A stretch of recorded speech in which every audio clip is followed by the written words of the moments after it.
Sud Radio, le coup de cœur des libraires. Valérie Expert, Gérard Collard. Bonjour Gérard. Bonjour. Vous allez bien? Dernière ligne droite. Ah ouais. Plein. Vive les vacances bientôt. Vive les vacances, des valises. Vous emportez combien de cartons de livres? 4, 5. 4-5, je vous conseille d'aller voir le site de la Griffe Noire sur Facebook, le Facebook de Gérard Collard.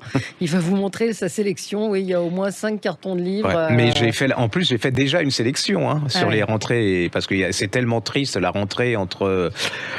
Enfin, c'est quand vous lisez le résumé derrière, vous êtes près du suicide. Oui, c'est quoi. ça. C'est la guerre, c'est un côté les origines, le truc. Il n'y a pas beaucoup d'imagination. Il n'y a pas de. Alors qu'on a envie de. C'est horrible, hein, franchement. On a envie de livres de détente. Ouais, mais on arrive quand même à en trouver. Là, alors, je me suis fait avoir. Voilà, alors, qui m'aurait dit que je lirais ce genre de livre, franchement?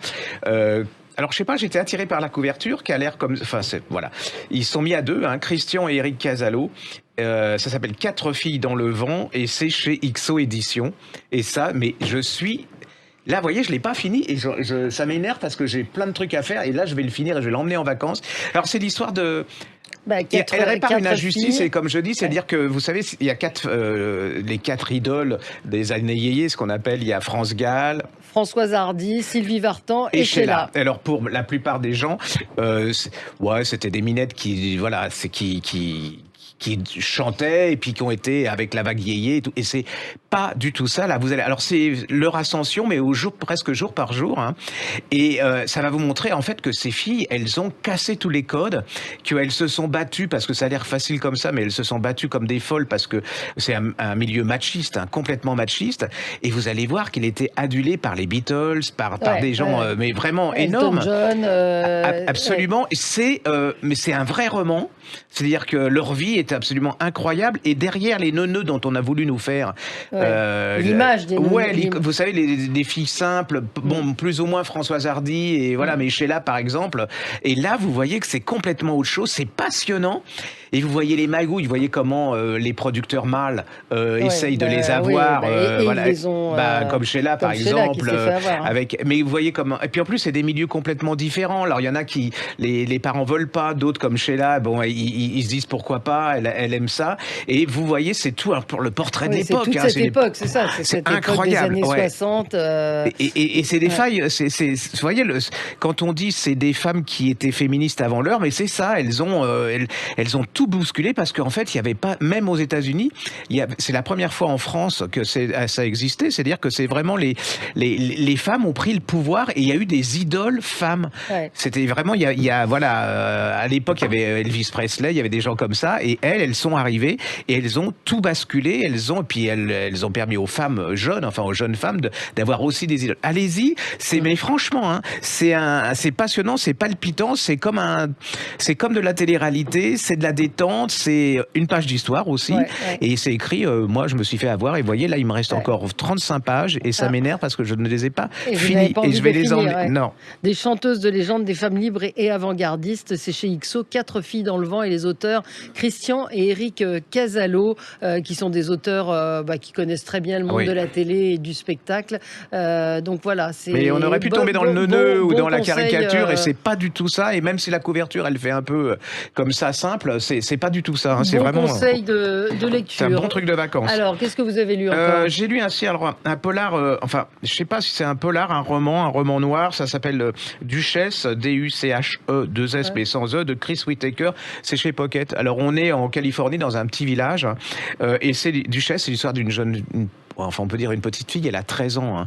En fait, elle est mûre comme pas un. Sa mère, son père l'a quitté. Sa mère, elle est alcoolo-dépressive. Vous allez savoir pourquoi elle est et son truc, c'est de protéger son petit frère Robin. C'est-à-dire que elle devient une bête féroce, mais quand il s'agit de défendre sa famille. Et par contre, elle est hyper sympathique, voilà. Et on se demande quel est le problème. En fait, le problème, c'est que la mère, sa petite sœur de 4 ans, a été tuée dans un accident de voiture, assassiné carrément, et que le tueur, il revient dans le village. Et là, tout va éclater. Alors tous les personnages sont attachants. C'est aussi, alors elle vous décrit c'est le Wisconsin, je crois, vous savez, avec les grandes. C'est absolument magnifique. Il y a des paysages absolument incroyables. Cette fille, cette gosse, vous êtes complètement attendri. Mais c'est pas neuneux. Ça aurait pu faire quelque chose de neuneux. Non, il y a tout là-dedans. Il y a du polar, du suspense. Il y a de l'amour. Et ça aurait pu être un truc, un soap opéra, mais pas du tout. C'est un grand roman. Moi, je ne l'ai pas lâché. C'est une grosse surprise. C'est quelqu'un qui me l'a conseillé. Je serais vraiment pas allé là. Et c'est une de mes belles découvertes de cette année. Hein. Allez-y. Redites-nous Alors, ça le s'appelle titre. Chris Whittaker, Duchesse chez Pocket. Donc ça coûte pas cher. C'est vraiment pas cher. En pocket aussi, en livre de poche, il y a Je suis la maman du bourreau de David Lelay, qui est un livre qu'on a beaucoup aimé, et on vous le conseille aussi, petit poche à emporter sur cette mère d'un fils qui est devenu il est pédeux. Un monstre. C'est harceleur sexuel. Mais franchement, nous on adore prêtre, David Lelay, il écrit magnifiquement bien, ça fait partie des livres qu'on vous conseille à emporter en vacances. Quoi d'autre, Gérard? Alors là, c'est un livre exceptionnel. Alors, autant on passe du côté Sheila, voilà. Et là, alors je vous raconte, c'est une petite dame qui est venue avec son mari, toute fragile, et qui me dit j'ai besoin de vous pour faire connaître un livre parce que c'est son fils, a écrit un livre et personne n'en parle et c'est une histoire de ma famille. Ça s'appelle Le massacre de Gare-d'Hélène de Jean-Luc Cartron et c'est à l'Harmattan. En fait, c'est l'histoire que je ne connaissais pas. On est à la fin de la guerre, les Russes arrivent et donc il y a des camps de concentration et on vide les camps de concentration. Alors il y a deux moyens, c'est-à-dire qu'il y en a qui partent par la route et d'autres en train. Et il y a un moment, c'est l'histoire de son grand-père, de l'auteur. C'est-à-dire qu'il va vous raconter ça. Et c'est un épisode absolument dramatique que personne ne connaît ou très peu. Et là, ils vont arriver dans une gare. Il y a eu des bombardements, donc le train peut plus arriver, peut plus partir. Et là, qu'est-ce qu'ils vont faire? Il y a plus de 1500 personnes qui vont être coincées là, dont le grand-père, et on va décider de brûler tous ces gens dans une grange. C'est un truc absolument abominable. C'est déjà dramatique parce que c'est un fait. Et horrible, alors le village s'y met, la ville s'y met, c'est-à-dire qu'il y a pas que les nazis, il y a les pompiers, il y a la police, tout le monde va condamner ces gens. Ceux qui vont réussir à s'enfuir, ils vont être. Alors il y en a très peu qui vont s'enfuir. C'est grâce à eux qu'on connaît un peu ça. Et c'est doublement horrible parce que déjà la mort, la tragédie et tout, mais on est à la fin de la guerre, c'est-à-dire que ces gens, ils meurent quelques jours après, quelques mois avant la fin de la guerre, quoi. C'est absolument. Alors en plus, c'est pas, on tombe pas parce que dans ce genre de choses, ça peut être aussi dans l'émotion et tout. Lui, c'est un vrai historien, donc il va vous raconter tout. Oui, c'est très documenté. Oui, absolument, et c'est un portrait de cette fin de guerre qui est absolument hallucinant et comment ces nazis étaient jusqu'au bout, ils voulaient planifier, c'était tout était et c'est un drame humain absolument incroyable. Et donc ce livre, il fait partie de notre histoire du patrimoine et c'est un épisode relativement important de cette Seconde Guerre mondiale. Donc il a besoin de vous, c'est à l'Harmattan. Donc allez-y, voilà, moi j'ai passé un moment, je peux pas dire que j'ai passé un bon moment, mais j'ai passé un moment qui m'a fait frissonner et tout. Et puis on est un peu, vous et moi, c'est un peu, on est une bouteille là. Des relais. Si on le fait pas, personne ne le fera, quoi. Absolument. Et donc allez-y, c'est vraiment, j'en parle très mal, mais en fait c'est l'alliance entre l'histoire et l'émotion, quoi. C'est l'histoire d'une famille, quoi. C'est l'histoire d'une famille, et puis de ces gens qui sont vraiment, c'est des barbares. C'est incroyable. C'est toujours, on a beau connaître les histoires, connaître cette période, à chaque fois on est totalement surpris par ça. On est quand même en avril 45, c'est-à-dire on est vraiment au bout. Et là, il y aura 1016 déportés qui vont être massacrés. Ça s'appelle Jean-Luc Cartron. L'auteur s'appelle Jean-Luc Cartron. Et le titre. Je suis fatigué. Le massacre de Gare-d'Hélène, il faut qu'on aille prendre des vacances à l'Harmattan. Voilà. On peut rappeler aussi, moi je vais faire ça dans les jours et les semaines qui viennent, rappeler des livres qu'on a lus et qu'on a aimés. Il y a Les Vertueux de Yasmina Khadra qui était notre coup de cœur de la rentrée, qui est un chef-d'œuvre qui vient de paraître en pocket. Là aussi, c'est un sujet qui est sujet très fort. Ça parle d'amour, d'amitié, et c'est vrai que Khadra a une écriture et un style fabuleux. Donc c'est une une histoire aussi qu'on connaît assez peu. Assez hein, peu, ouais. Et qui est pas raconté avec, vous savez, les méchants d'un côté, les gentils de l'autre. Là, ils racontent, c'est au quotidien de l'histoire de ce petit garçon. Il y a toute la guerre de 14 déjà. Après, comment ils vont être coincés entre le besoin d'indépendance, mais ils ont quand même une culture. Il écrit français et tout. C'est vraiment, pour moi, ça c'est un des grands livres de la décennie. Hein. Ouais. C'est pas. Donc là aussi, ça coûte pas cher. Pocket, Les Vertueux, Yasmina Khadra, on vous le garantit. Allez, on va marquer une petite pause et on se retrouve dans un instant avec Lydie Zanini, notre libraire de Bourg-en-Bresse, qui va nous donner ses conseils de lecture pour l'été. À tout de suite. Sud Radio, le coup de cœur des libraires. Valérie Expert, Gérard Collard. Et c'est notre coup de fil à notre chouchoute, Lydie Zanini. Ouais. Bonjour Lydie, vous êtes libraire à Bourg-en-Bresse. C'est la librairie du théâtre, plus connue sous le nom de librairie Zanini. Hein. La plus grande librairie de l'Est de la France. Oui, voilà. Après sa mort, c'est la deuxième meilleure librairie de France. Voilà. On dira n'oubliez pas, s'il vous plaît, le poulet de Bresse. Absolument. Absolument. Voilà. Et on viendra avec Gérard déguster un poulet de Bresse. Alors, je vous ai demandé, Lydie, vos conseils de lecture pour l'été. Alors, je sais que parmi vos chouchous, il y a ce livre que moi je ne peux pas lire, qui s'appelle Son odeur après la pluie de Jean-Paul Dubois, parce que c'est moi j'ai perdu un chien, donc c'est pas possible, ça me rend trop triste. Mais il n'est pas triste, ce livre. Il est tellement superbe que c'est pas possible d'être triste. Je n'ai eu que des chiens dans ma vie, et je ne peux pas ne pas dire qu'il est beau, mais beau avec un B majuscule. Ouais. Ah, oui. Mais alors, j'ai croisé au salon du livre de Gérard Alexia Strezzi, qui était en train de le lire, qui m'a dit « Je n'ai pas eu de chien, c'est un des plus beaux livres que j'ai lu, et je m'interroge sur l'idée de prendre un chien. » Alors, racontez-nous rapidement de quoi ça parle.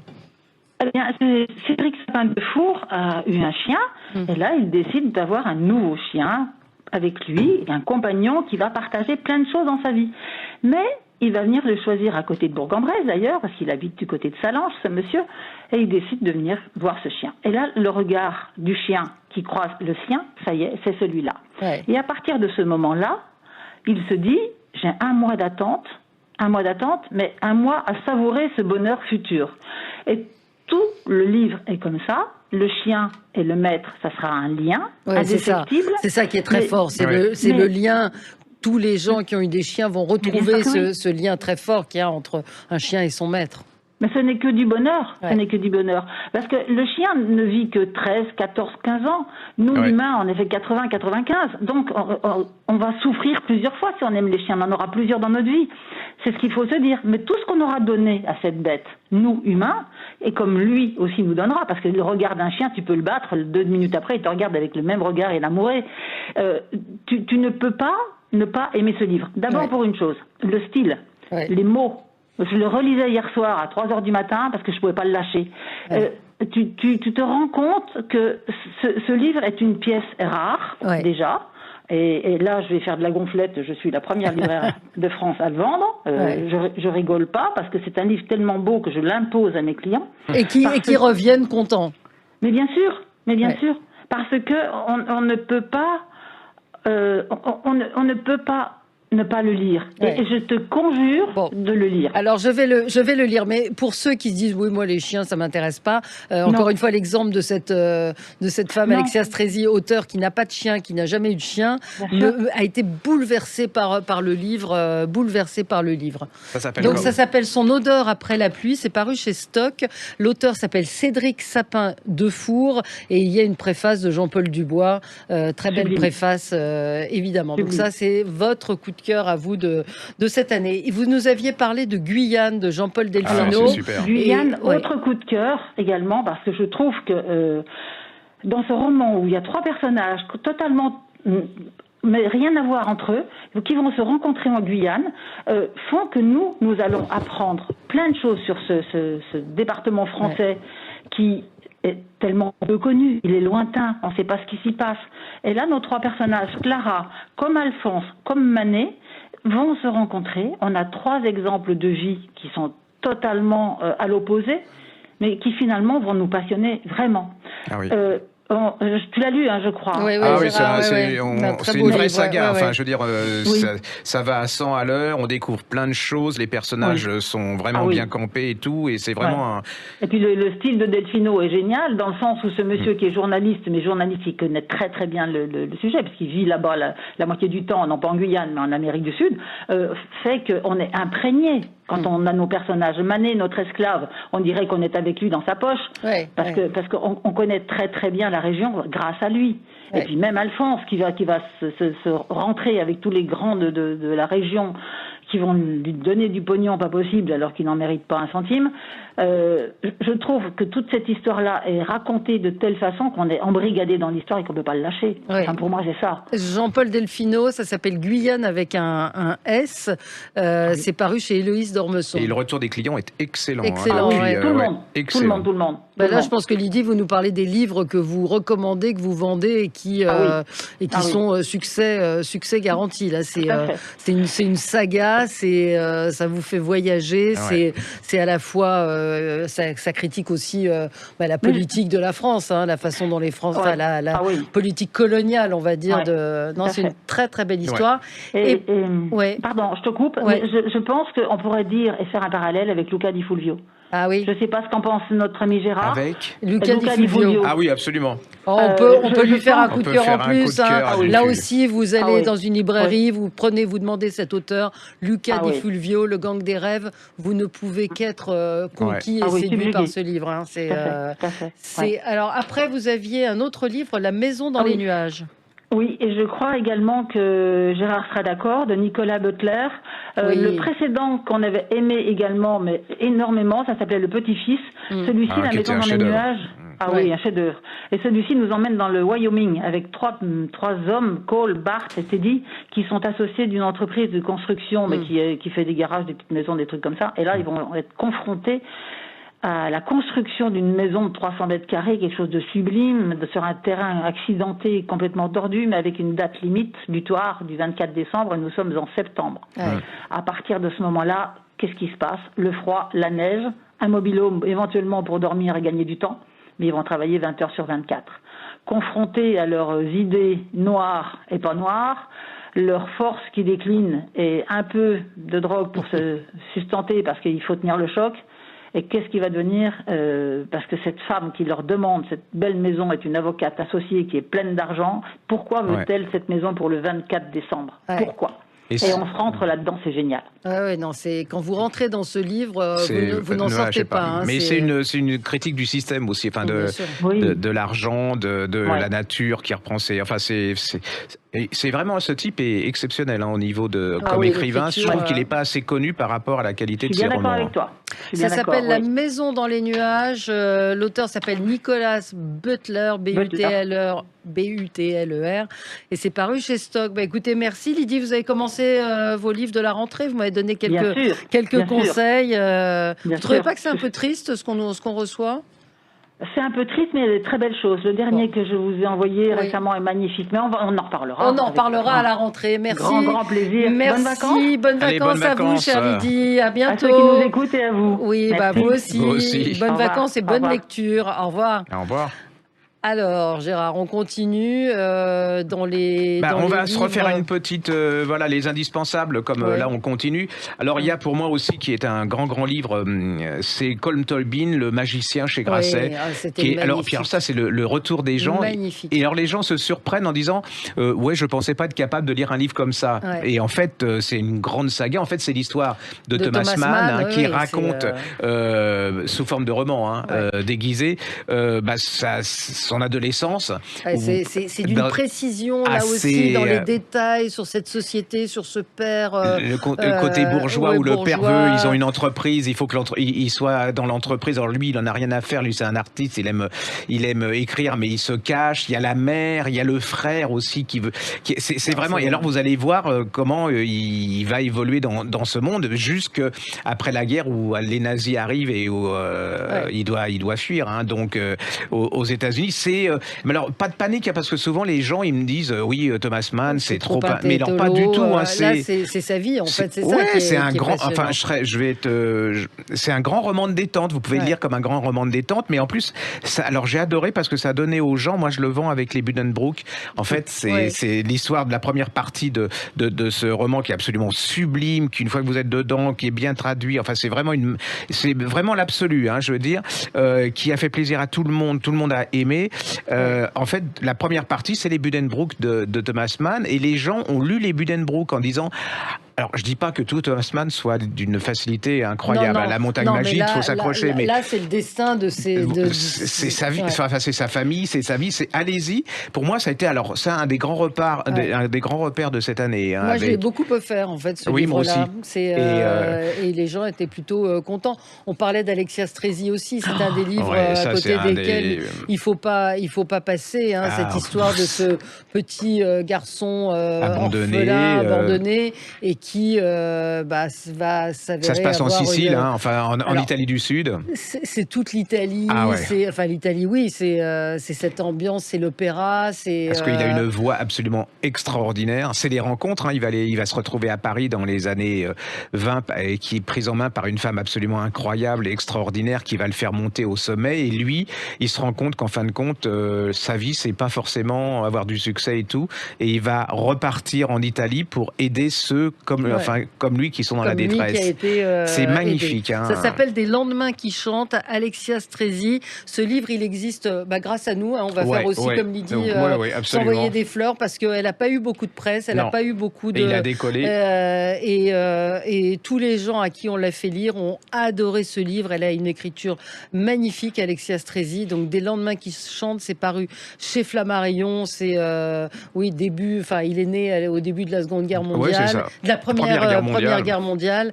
Et voilà, vous n'avez pas besoin d'être féru d'opéra. Pas du tout. C'est vraiment l'histoire de ce petit orphelin à qui rien ne prédestinait à cela. On a beaucoup aimé ce livre-là.